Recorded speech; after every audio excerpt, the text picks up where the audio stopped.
Hello, everybody. My name is Dave Conley, and I'm with the Medacta USA Knee Marketing Team. Thank you for taking the time to join us for this Moto National webcast as we launch the newest partial knee system into the market. We've invited the Moto design surgeons to join us this evening to go through the benefits and key differentiators of this system versus what is currently on the market. This call should roughly be about 30 minutes with time at the end for Q&A. These are the 4 design surgeons of the Moto partial knee system. They have extensive experience with fixed bearing designs and mobile bearing designs and cover a broad swath of experience as fellowship trained total joint replacement surgeons, as well as a sports medicine specialist. They designed this knee to appeal to any and every user despite their training or surgical preferences, as they built upon their own experiences and created solutions that were troubling them with their current designs. Dr. J. Mendumi Kerina is in Lady Lake, Florida. Dr. Tony Robbins is out of Seattle, Washington. Dr. Akbar Nawab is in Louisville, Kentucky, and Dr. Ryan Molli is out of Meadville, Pennsylvania. Tonight, we'll be covering these 4 topics, and we'll have time at the end for Q&A. First, Dr. Nawab will take us through the highlights of the Moto medial partial knee, and then Dr. Molli will go through some case presentations demonstrating how Moto made the difference for him. Then Dr. Kerina will take us through what outpatient partial knees can do for your practice. And finally, Dr. Robbins will discuss the Medacta MORE training method and how the surgeon is never left alone through the entire learning curve. Thank you, Dave. And thank you to the attendees for joining us this evening. I'll take a moment to talk about what are the features of the Moto system that differentiates it from others in the market. We'll take a moment to talk about the tibia implant and some of the instrumentation advances, and then move on to the femoral side. The system was designed out of a database of over 45,000 CT and MRI images. And we felt that it was important to differentiate between the medial and lateral side, as anatomy is quite different. So it's anatomically designed for the medial compartment. And this way, a right medial is not a left lateral. So there's no averaging between the compartments, because the truth is, if you keep doing that, there's really nothing that fits quite right. So on the implant side, there's been an increase in the range of the implant. So as you can see in the Moto design, they have 8 tibial sizes, which has one of the largest product ranges of any in the market. And you can see some competitor ranges that are certainly more narrow. So the importance of this is that when you have a patient like this, who's a fairly large male that has bilateral medial partial knee replacements, you can see that on one side, the tibial side is clearly undersized. We all know the importance of rim contact and avoidance of subsidence through time, and you can see when you have more options with the Moto design, you can really obtain good and optimal rim coverage. From a mechanical standpoint, the pegs have designed where they're more mushroom shaped to help prevent pullout. There's a larger keel surface for cement. On the undersurface of the tibia, there's cement pockets to help with interdigitation. And the fixation points have been spread as far as possible given the exposure to try again to optimize the mechanical stability with better fixation and potentially less loosening over time. It's a flat-on round and several polyethylene thickness sizes, and all the tibial components are compatible with the femoral sizes. On the instrument side, the tibia has been designed with a shim system, and this allows for cutting of up to 8 millimeters and without repinning. So 1 millimeter increments are possible, and there's an integrated numeric system to help with the math. So as you can see here, here's our first shim. This is a 0. And once the height is referenced, a single pin is all it takes, placed lateral to the sagittal cut, and an initial proximal tibial resection is completed. After this, there's a simple lever that removes the shim, so access is easy for removal of the proximal tibia. And then you can see here, we'll start with the size 7 spacer, and our goal is to reach a 9. So you can see this is about the stability that we're looking for in our flexion space. So we're trying to get to 9, so we simply move from a 0 to a 2. We complete our final resection.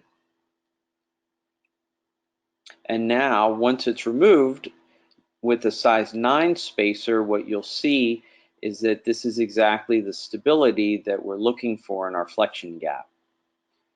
So it really doesn't get a lot easier than that. On the femoral side, again, there's been an increase in the ranges for the femur, and you can see that the that the anterior posterior to proximal distance directions have been optimized as much as possible compared to other competitors. The femur has been grouped into 3 specific groups, and the sizes are interchangeable within that group with no recutting.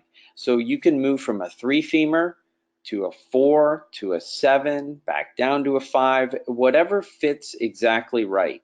If you need to move between groups, it takes one simple chamfer cut with the dedicated cutter. Medial and lateral positioning has been optimized. And for patients that have high flexion, there's been extension of the posterior condyle to help accommodate that. The thought in earlier years was that the idea was to cut more posterior femur and then round off the back of the component to help prevent edge loading. But the problem is that really doesn't cover the posterior femur very well. And you can see in a retrieval that there's quite a bit of posterior impingement that's occurred in this patient. So really, you're not really obtaining real flexion without impingement. So with the extension of the posterior condyle, you can see that now you can really obtain good flexion in these patients without any impingement. On the instrument side, current designs fix both varus and valgus as well as medial lateral positioning for the femoral component at the same step. And the problem is that's sometimes very hard to do.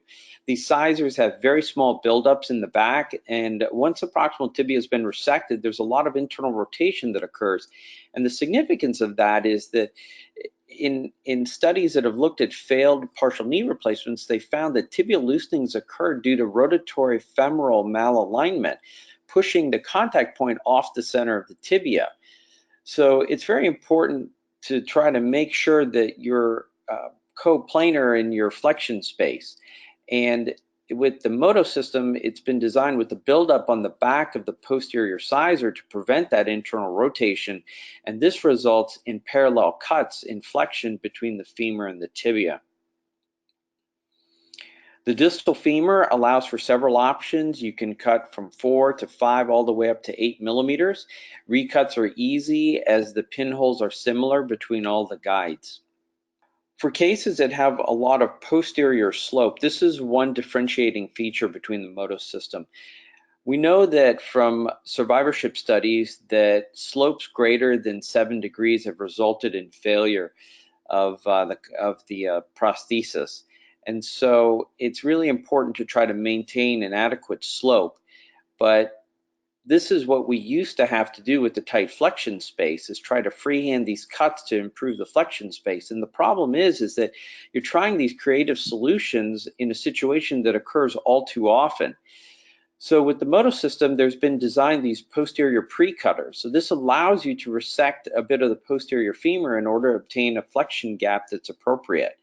And you can see these are put on. You can shave just a few millimeters off the back of the femur. And then you can address cases like this that have a lot of posterior slope. You've now improved the survivorship of the prosthesis and the survivorship of the anterior cruciate ligament. So this is a case that I'd like to take you through to exemplify the flexibility within the system. One of the nice things about this system is that you can really go back at any point.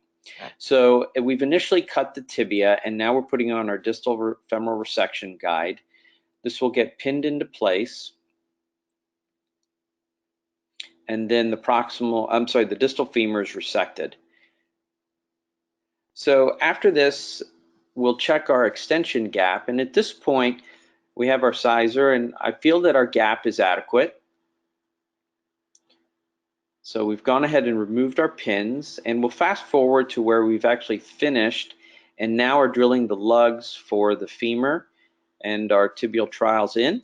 And you can see with our gap checker and extension, our 2 millimeter gap checker is quite tight, much tighter than we would prefer, and risk overcorrecting this knee in this situation. So after some level of frustration, we decided to go ahead and take the trials out, and we found our pinholes. We went ahead and put the next cutter on for the distal femur, resected a little bit more distal femur, and then put the chamfer cutter back on and just cleaned up the chamfer.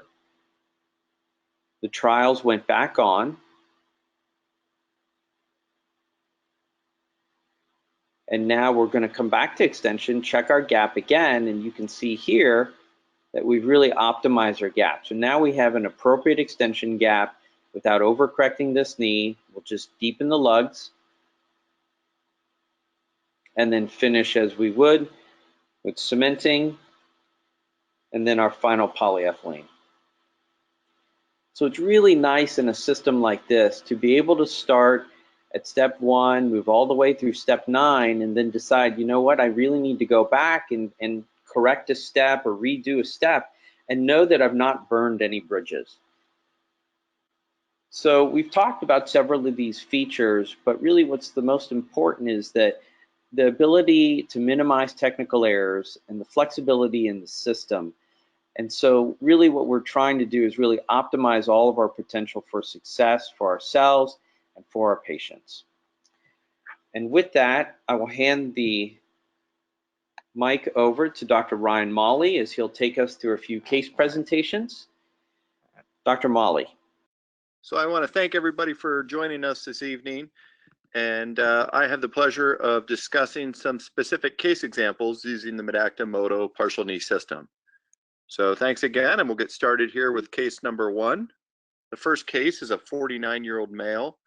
He is scheduled for staged Moto procedures. He has mild patellofemoral changes, which you can see on the emergent projection in the bottom right. He is a very large individual. He has a BMI of 53. But as you can see, particularly on the upper right x-ray, the PA flexed, he does have classic anterior medial osteoarthritis.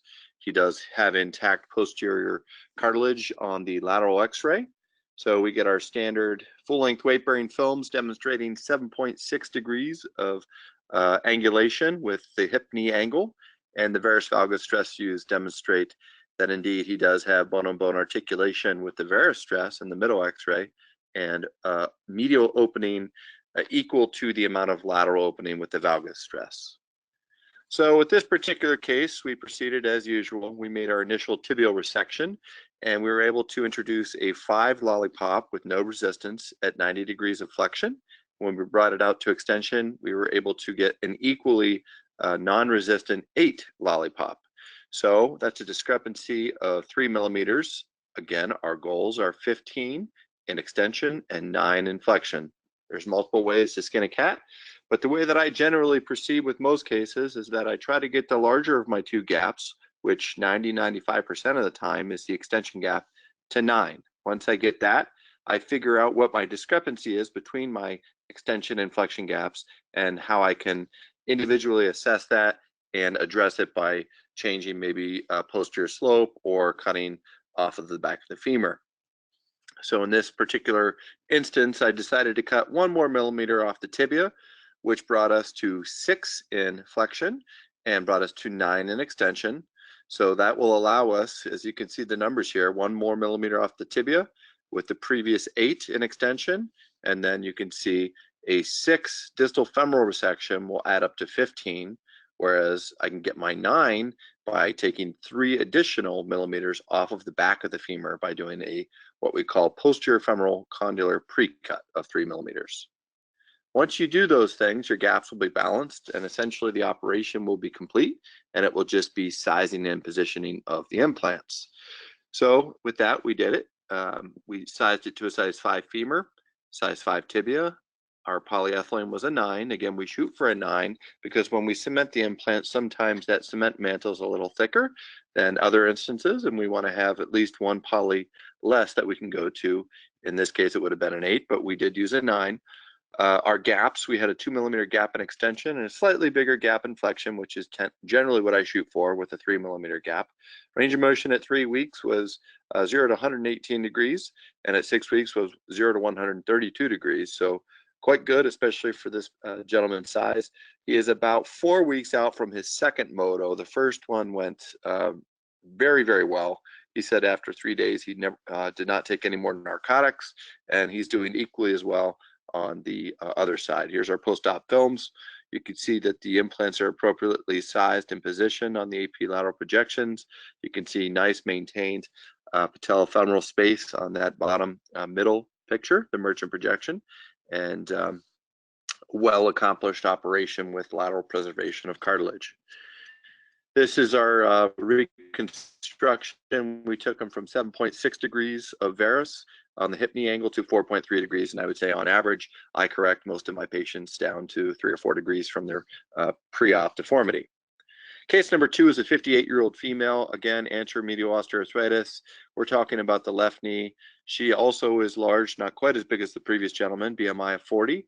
You can see a little bit of lateral subluxation of the tibia relative to the femur on that top center x-ray, but intact cartilage on the lateral x-ray and intact patellofemoral space on the merchant projection. We get our varus valgus stress fuse, and in this case, I will actually point out the fact that the medial side opens up even more than the lateral side stays open with the valgus stress test on the left. Pre-op deformities with the hip knee angle and the full-length weight bearings demonstrate 12.7 degrees of varus on the left knee. So we proceeded with the partial knee, and our initial tibial resection left us with 9 in flexion and 11 in extension. So we already accomplished our goal of getting our one of those gaps to 9. Unfortunately, in my opinion, I would say maybe over resected. But the really beautiful thing about the Moto partial knee system is we allow for, I wouldn't really call this a surgical error, but we allow for different instances where we can actually take less bone if necessary. And this is an exact scenario in which we would do that. So we've matched up our 9 with what we want to get in flexion. We need to get to 15 in extension. We're a discrepancy of 4 there. So instead of taking 6 off the distal femur like we did in the first case, we're going to take the 4 distal femoral cutter, and 11 plus 4 equals 15. The case is essentially over at this point. Now we just need to size and position the implants. We used to size 4 femur, they size 3 tibia and a 9 poly. Again, we brought her balance to about 2 to 3 millimeters of gap in extension and 3 millimeters gap in flexion. And at 3 weeks, she was 0 to 118 degrees of flexion. Here's our post-operative films. Again, I think we had a pretty nice reconstruction, good sizing and positioning of implants, and we brought her down to about 3.3 degrees of varus on the full-length weight-bearing films. She is also scheduled for a matchup on the right side in the very near future. On the bottom center x-ray, you can see that she has well-maintained patellofemoral space on both knees. Final case is a 63-year-old female, again, anterior medial osteoarthritis based upon the x-rays that I'm showing you here. One of the most important x-rays to me is the PA flex, which is the top right, and that will demonstrate the impact and the space in the lateral compartment.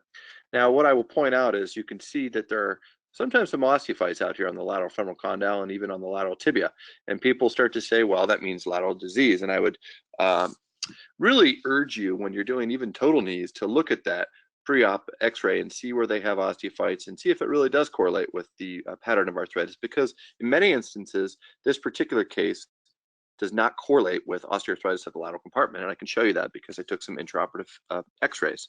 So full-length weight-bearing, intraoperative photos.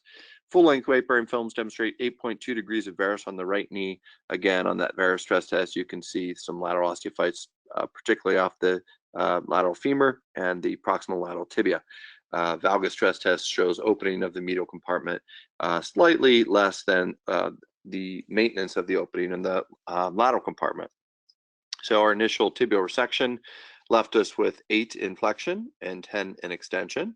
So this instance, we went over our goal of 9 in extension, and we were under our goal of 9 in flexion. So a couple different ways to approach this case. You could either take more tibia and then take less distal femur. I chose to leave the tibia where it was because I felt like the resection and placement of our guide was adequate, and decided to just take less distal femur and 1 more millimeter off the back of the femur. So that's exactly what we did. We did a 5 millimeter distal femoral cutting guide. Again, 10 initially to 5 resection off the distal femur equals 15. And then in flexion, we took that additional 1 millimeter with a rasp off the back of the femur, and that gave us the 9 that we were really looking for in flexion at 90 degrees. So once we do this, again, it's really just sizing and positioning of implants.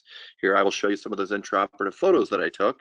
You can see a blown up of the x-ray where you see the lateral osteophytes, but again, that does not correlate whatsoever to disease of the lateral compartment in this particular patient.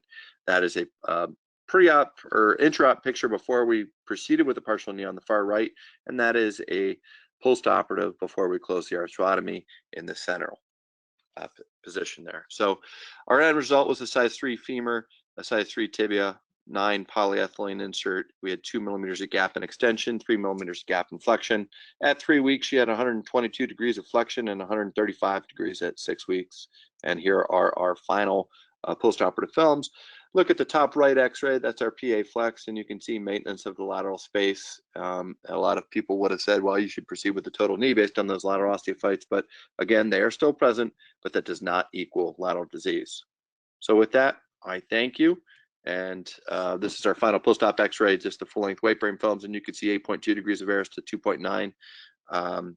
So again, with that, I thank you, and we'll proceed on with the rest of the webinar. All right, thanks everybody for coming. I'll try to get through this, but my talk is a little bit different. It doesn't have as much to do with the implant itself as to the perspective of what this process has allowed my practice to do over the course of the last 10 to 15 years. So we're going to talk about unicondylar knees, Moto knees, and their impact on an orthopedic practice. So if you look historically at the arthroplasty market, inpatient arthroplasty cases have been the gold standard for everything: total knees, total hips, and unicondylar knees. They're optimal for medically ill patients, but they're no longer the only option for total knees, total hips, and unicondylar knees. There's been a significant shift in the course of the last 5 to 7 years out of the inpatient and into the outpatient market, as well as short stay and ASCs. The statistics on inpatient arthroplasties are really part of what's driving this push. They're much more expensive. They're a less safe environment in general for a healthy patient. And it requires a whole lot more of the surgeon's time due to the inefficiencies that we all struggle with in the large hospital setting. How's the ASC market different? The ASC market classically has evolved through a certain type of case, but in the last 5 years, since value-based medicine and the tightening of reimbursements or revenues on facility fees, we've seen a significant shift in the types of cases that are moving to ASCs. The classic case has been those cases such as ophthalmology, GI, pain, and orthopedic sports medicine. But how are these cases similar? They're high volume, low acuity, and thus low facility fee cases. So the model was driven by volume. We're constantly searching for higher volumes to drive up higher revenues. In the contemporary market, we've noticed that that's no longer efficient because the arbitrage between the volume of case and the return on revenue has gotten narrower and narrower and narrower. So what centers are looking for this time, the new models are looking at cases that'll increase the average case revenue or the average revenue per case in the center. So now they're looking for lower volume cases, which are usually higher acuity patients, but they deliver much higher facility fees in return. How does a unicondylar knee allow for ASC success, and why is it an ideal starting point? Well, there's a long history of ASC success with unicondylar knees. People have been doing unicondylar knees in ASCs or in short stays for over a decade. We ourselves have been doing them for 10 years in a freestanding ASC. There's a much lower morbidity associated with a unicondylar knee than a total knee replacement, which was confirmed by literature. in the ASC model for a unicondylar knee, there are no large infrastructure requirements. You do not need to increase the size of the sterilizers within the ASC system. You don't need huge outlays on infrastructure or materials and equipment. There are low staffing requirements. Most of these cases can be done with the same staffing as you have for an ophthalmology or pain case. And that makes it an easy transition from the inpatient to the outpatient setting. But most importantly, bringing unicondylar knees into the system with these advantages maximizes ASC revenues. So what this really translates into is small ASC volume growth, or small growth in the volume of cases in your ASC, will translate into large ASC revenue growth because you are significantly impacting the average return per case. When you look at the ASC caseload, we look at the caseload in our center between 2015 and 2016. In the first quarter of 2015, we did a small percentage of our total cases with a dark blue line on top here, and that was the number of unicondylar knees. Over the course of the year, we increased our unicondylar knee percentage by about 10% of our ASC's total volume. So we went from about 1,800 cases to slightly over 2,000 cases, with an increase of about 10% in ASC volume of cases. But the interesting thing is what that did to our revenues. Over the course of that same differential quarter, from quarter one in 2015 and 2016, that 10% growth in our cases secondary to the unicondylar knee growth doubled the revenues of our center. So very small increases in total volume can impact your revenue significantly. Why? Because the return or the revenue from the facility fee on a unicondylar knee far outstrips any of the classic cases on a per case basis in terms of revenue return. What does it mean for a joint surgeon? It was really interesting because when I was doing just total joints in the hospital, an ASC didn't really have any need for me. I brought nothing to an ASC in terms of case volume. I would have to do the same types of cases that everyone else did, which are the sports cases, arthroscopies, etc. But the interesting thing was, once I started doing unicondylar knees and marketing unicondylar knees, I saw my total knee volume increase by 32%, way before my unicondylar knee volume increased significantly. In the first 8 months, I had a 32% increase in total knee volume, and my unicondylar knee volume increased over the course of the next 12 months, almost 400%. By opening up the ASC market, it improves my quality of life. Why is that? Because 60% of unicondylar knees can be done in ASC, and the higher your percentage of outpatient unicondylar knees, the lower your inpatient rounding burden. And that's a tremendous increase or advantage in your time management. If you're a sports surgeon, how does this impact you? Well, you're already used to the ASC as a facility for doing your cases. But in that facility, it allows you to open an arthroplasty service line. And these are patients that our sports partners tend to see more often. The early anterior medial osteoarthritis, the post-meniscectomy anterior medial osteoarthritis, and patients that are post-ACL.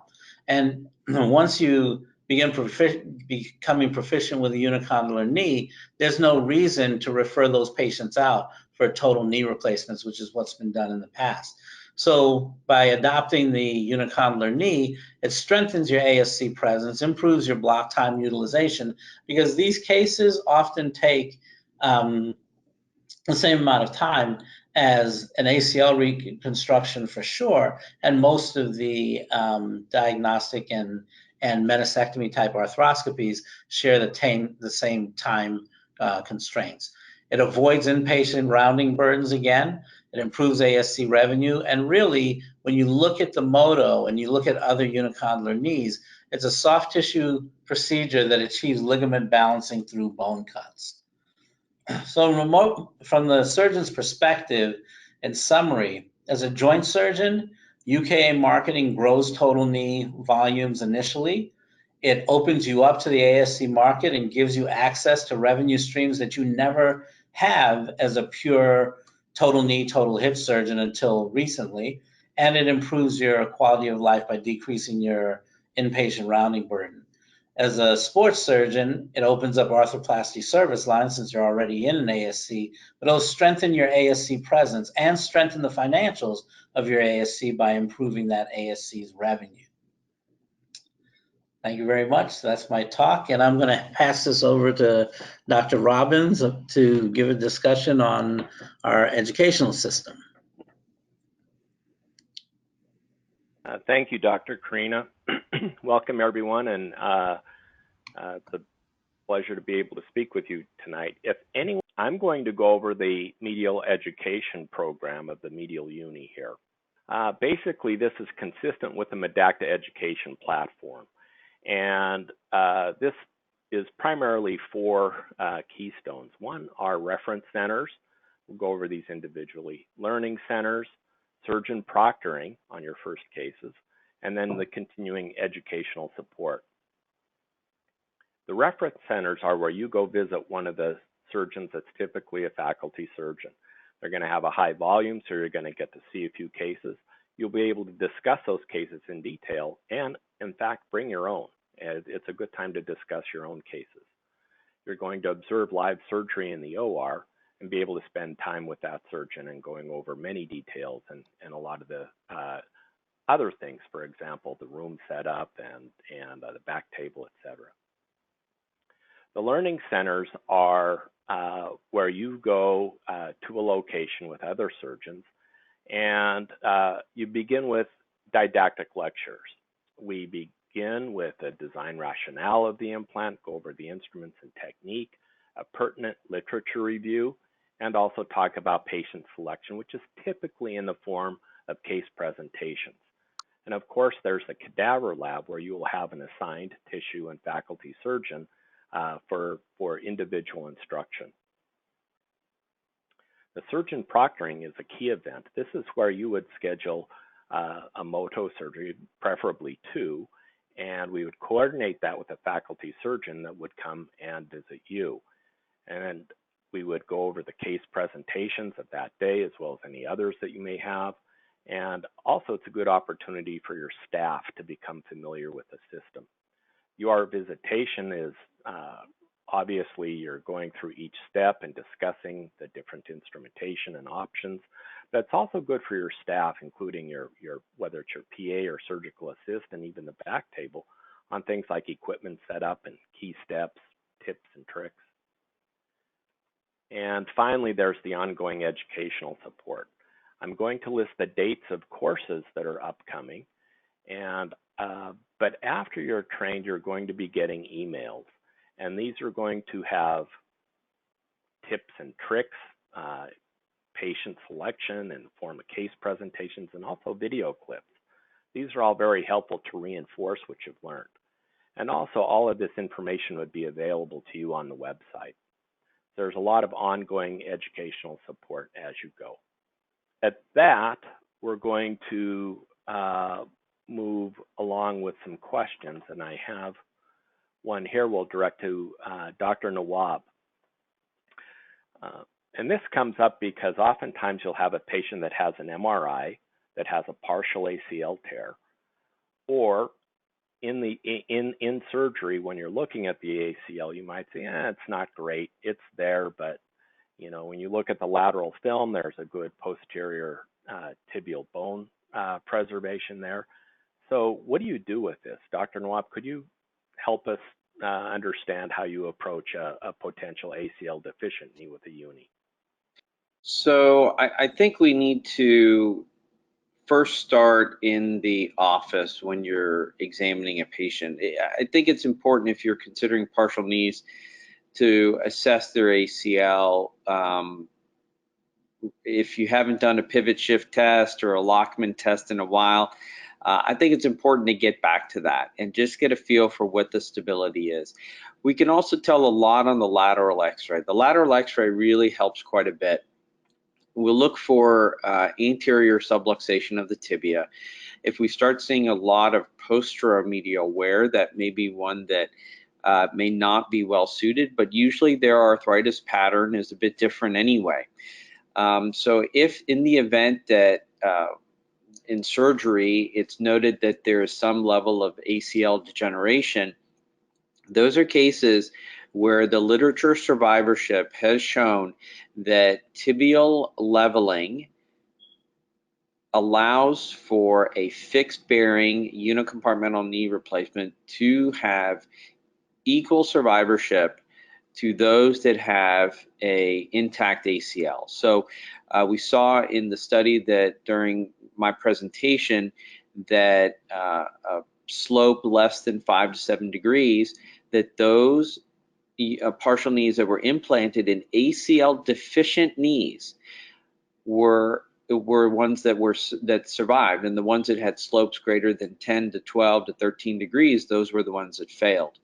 So this whole discussion started with mobile bearings dislocations, but this really is not a situation that is as applicable to fixed bearing partial knee replacements, and I think that may be a bit of differentiating factors between those two designs.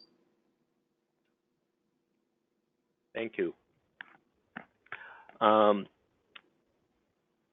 Kerina, we've seen many patients, especially on stress film, where they have a significant laxity, and in fact on a valgus stress film that the medial compartment can open more than the lateral compartment.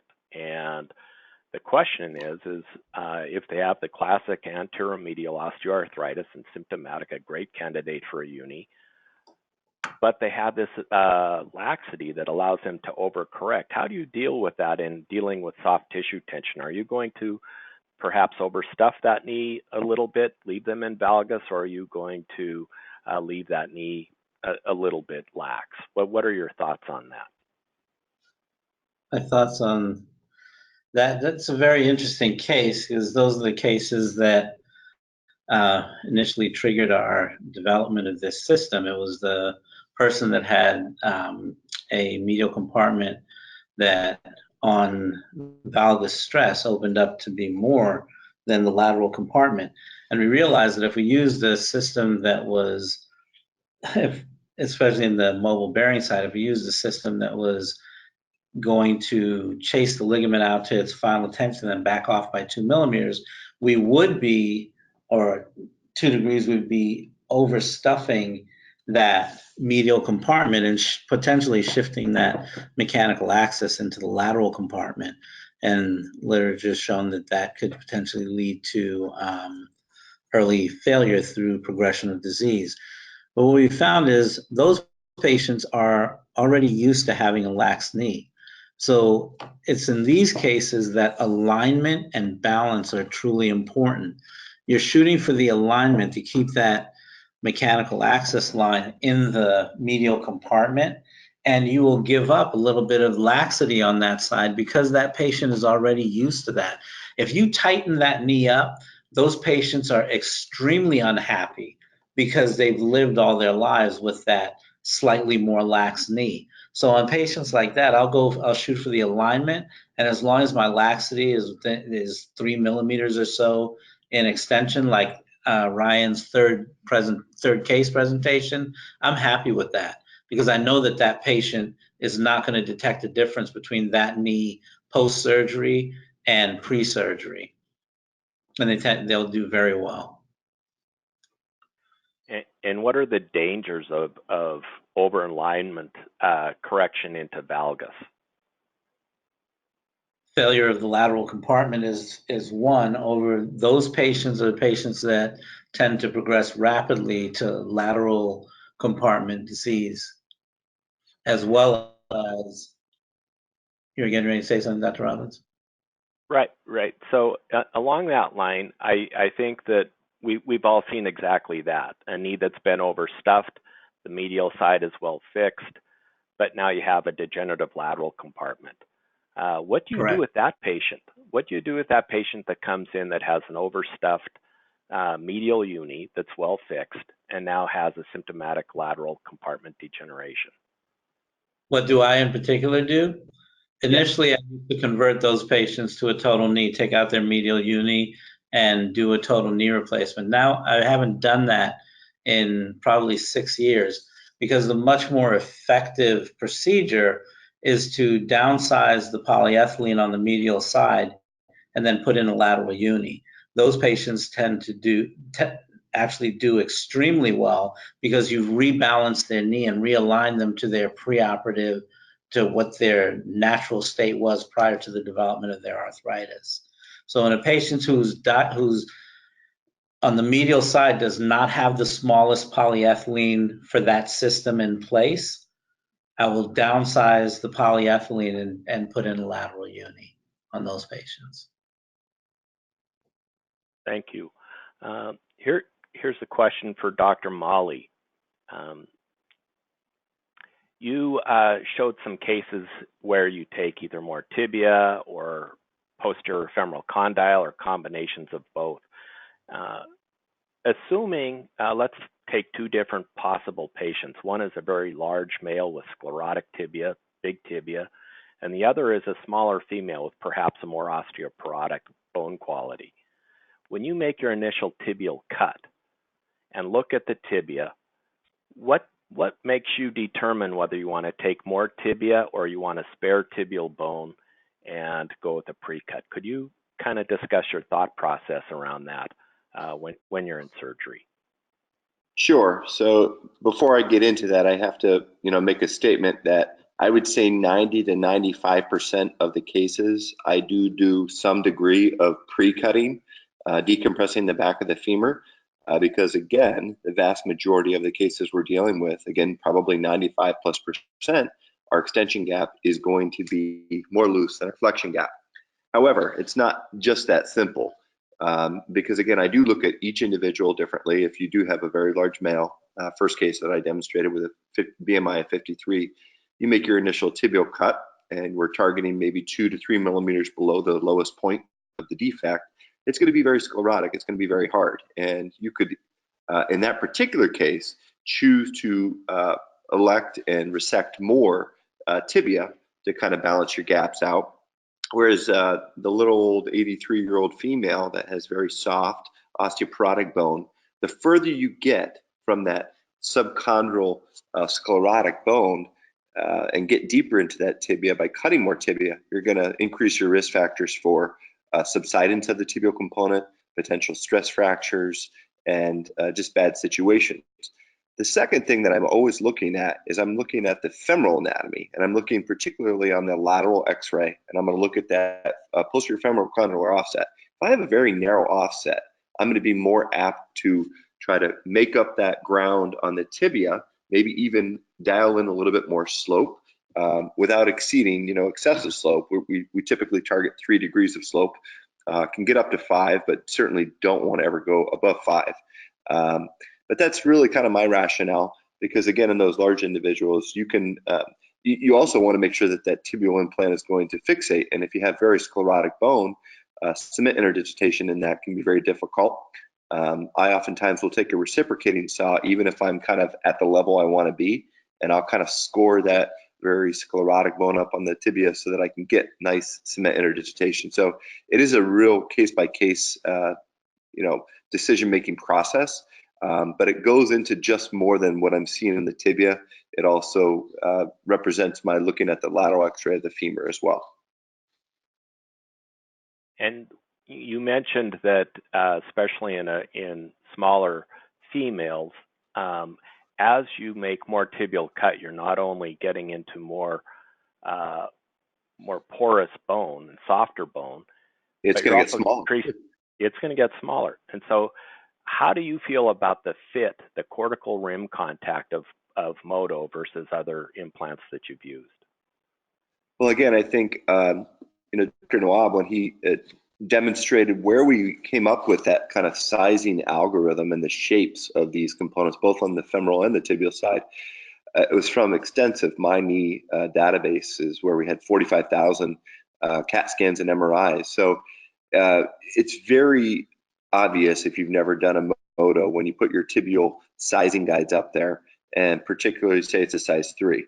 Well, it's interesting when you first start doing it. I would highly suggest that you take a size 2 and a size 4. So one size smaller, one size bigger than what you think it should be, and just put those up there so you can really see. And when you really start to look at those, you're going to say, wow, a 2 is definitely too small, a 4 is definitely too big, and 3 is essentially money. And if it's not, it's oftentimes because your sagittal cut is maybe not correctly oriented with regards to external rotation, or maybe it's just not lateralized enough. And if you have a mismatch between anterior to posterior and medial to lateral, it's usually your sagittal cut has not been made correctly. And in those instances, I'll take my recip saw or maybe even my file, I'll lateralize my sagittal cut a little bit more, and voila, you realize that you can get a very appropriately sized cortical rim contact that's just near anatomic every case. Thank you. The next question goes back to Dr. Kerina. One of the potential early complications of unicondylar knees is a fracture, a delayed fracture of the tibial plateau. Could you discuss what the risk factors are for that and ways that you can avoid them?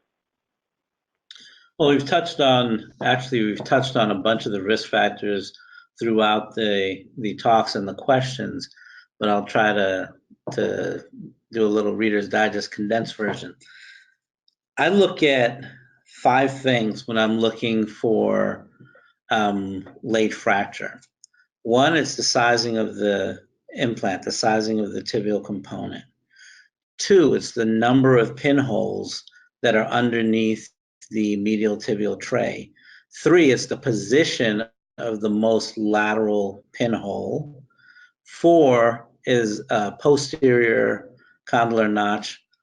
5 is an posterior tibial plateau notch or posterior cortical notch, and 5 is an anterior cortical notch. But when I look at it, you have to have at least 2 of those things together in order to get a fracture. I haven't seen a fracture with just one of those things unless it's very severe. So in terms of pin position, if you look at the Moto, we use 1 pin, and that pin is lateral to the sagittal cut. If your pinhole is within a pinhole diameter of the sagittal cut, then you run the risk of having a late fracture that actually comes through that pinhole.